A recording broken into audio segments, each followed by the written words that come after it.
connaît la situation d'une faiblesse de la ressource locale, puisqu'on a une résilience d'une journée, en gros, d'alimentation sur une année.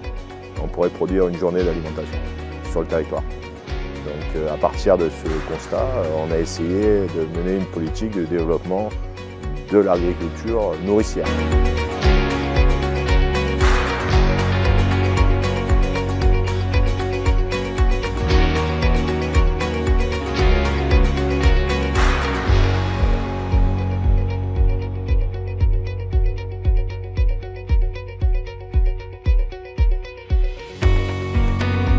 On organise des réunions publiques à destination des propriétaires fonciers parce qu'aujourd'hui un propriétaire est assez frileux à engager un terrain et le mettre à disposition d'un agriculteur parce qu'il peut toujours avoir peur de ne pas le récupérer. Donc on aide les communes via des fonds de concours pour l'acquisition de terrains agricoles pour qu'elles les mettent à disposition d'agriculteurs et que ce soit plus simple parce que tout ce qui est débroussaillement, clôture, etc. ce sont des frais aussi importants, notamment pour les petites communes.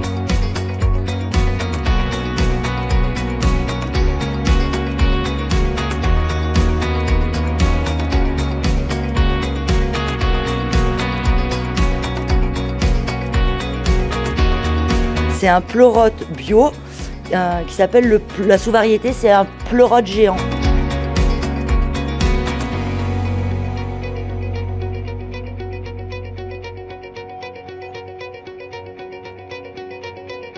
On n'aurait jamais pu exploiter ce bâtiment si la CASA ne s'était pas battue pour avoir des financements et participer à l'achat de ce terrain, mais aussi à la clôture de tout l'espace qui sécurise notre activité, ainsi qu'à la réfection de la route qui nous permet de charger, décharger. Comme vous voyez, c'est quand même beaucoup de manipulation. Donc la CASA, elle a en même temps cette caution morale, cette caution juridique, elle engage de l'énergie et du travail dans tout ce que nous on ne peut pas faire, c'est-à-dire les dossiers M, les dossiers européens.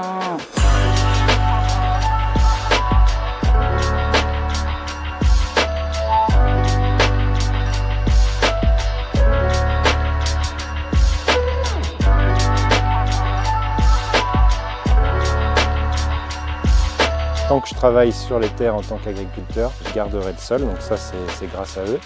Ils m'ont apporté l'eau potable avec un compteur agricole. Il ne manque plus qu'une étape, c'est maintenant que j'ai le tarif agricole de l'eau, parce que ça coûte quand même un peu cher pour l'instant. L'eau potable, elle n'est pas donnée, surtout que j'en utilise de grandes quantités, et plus on en utilise, plus c'est cher. Donc c'est dommage parce que je rends l'eau au sol, j'arrose les légumes, ils n'en prennent pas tant que ça, et après ça retourne tout de suite dans les nappes phréatiques.